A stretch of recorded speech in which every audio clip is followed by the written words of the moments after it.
जय जय जय श्री सीताराम। जय जय जय श्री सीताराम। जय जय जय श्री सीताराम। पौष मास के शुक्ल पक्ष की एकादशी को पुत्रदा एकादशी कहते हैं।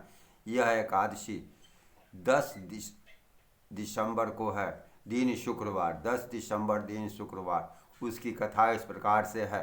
धर्मराज युधिष्ठिर ने पूछा कि हे भगवान, आपने सफला एकादशी का महात्म विधिवत बतलाकर बड़ी कृपा की। अब कृपा करके यह बतलाइए कि पौष मास के शुक्ल पक्ष की एकादशी का क्या नाम है, इसकी विधि क्या है और इसमें कौन से देवता की पूजा की जाती है।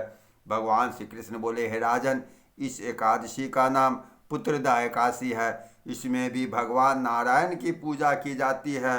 इस चर और अचर संसार में पुत्रदा एकादशी के व्रत के समान और कोई दूसरा व्रत नहीं है। इसके पुण्य से मनुष्य तपस्वी, विद्वान और लक्ष्मीवान होता है। इसकी मैं एक कथा कहता हूँ, सो तुम ध्यान पूर्वक सुनो।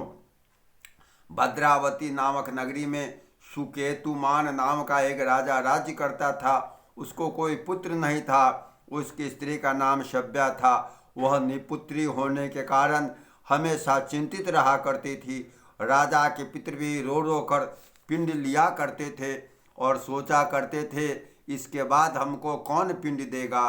राजा को भाई बांधव, धन, हाथी, घोड़े, राज्य और मंत्री, इन सब में से किसी भी चीज़ों से संतोष नहीं होता था। उसका एकमात्र कारण था पुत्र का न होना। वह सदैव यही विचार किया करता था कि मेरे मरने के बाद मुझको कौन पिंड दान देगा। बिना पुत्र के पितरों और देवताओं का ऋण मैं कैसे चुका सकूंगा। जिस घर में पुत्र न हो उसमें सदैव अंधेरा ही रहता है। इसलिए मुझे पुत्र की उत्पत्ति के लिए प्रयत्न करना चाहिए। जिस मनुष्य ने पुत्र का मुख देखा है वह धन्य है। उसको इस लोक में यश और परलोक में शांति मिलती है, अर्थात उसके दोनों लोक सुधर जाते हैं। पूर्व जन्म के कर्म से ही इस जन्म में पुत्र, धन आदि प्राप्त होते हैं। राजा इस प्रकार दिन रात चिंता में लगा रहता था। एक समय राजा ने अपने शरीर को त्याग देने का विचार किया, परंतु आत्महत्या को महान पाप समझकर उसने ऐसा नहीं किया। एक दिन राजा ऐसा ही विचार करता हुआ अपने घोड़े पर चढ़कर वन को चल दिया। पक्षी व वृक्षों को देखने लगा। उसने देखा जंगल में मृग, व्याघ्र, सुअर, सिंह, बंदर, सर्प आदि सब भ्रमण कर रहे हैं। हाथी अपने बच्चों और हथनियों के बीच में घूम रहा है।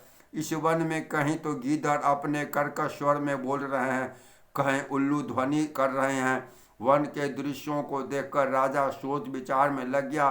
उसी प्रकार उसको 2 पहर बीत गए। वह सोचने लगा कि मैंने कई यज्ञ किए, ब्राह्मणों को स्वादिष्ट भोजन से तृप्त किया, फिर भी मुझको यह दुख क्यों प्राप्त हुआ है। राजा प्यास के मारे अत्यंत दुखी हो गया और पानी की तलाश में इधर उधर घूमने लगा। थोड़ी दूरी पर राजा को ने एक सरोवर देखा। उस सरोवर में कमल खिल रहे थे तथा सारस, हंस, मगरमच्छ आदि घूम रहे थे। उस सरोवर के चारों तरफ सब मुनियों के आश्रम बने हुए थे। उस समय राजा के दाहिना अंग फड़कने लगे। राजा शुभ शकुन समझकर घोड़े से उतरकर मुनियों को दंडवत करके उनके सामने बैठ गया। राजा को देखकर मुनियों ने कहा कि हे राजन, हम तुमसे अत्यंत प्रसन्न हैं। तुम्हारी क्या इच्छा है सो कहो। राजा ने उनसे पूछा कि महाराज, आप कौन हैं और किस लिए यहाँ आए हैं, सो कहिए।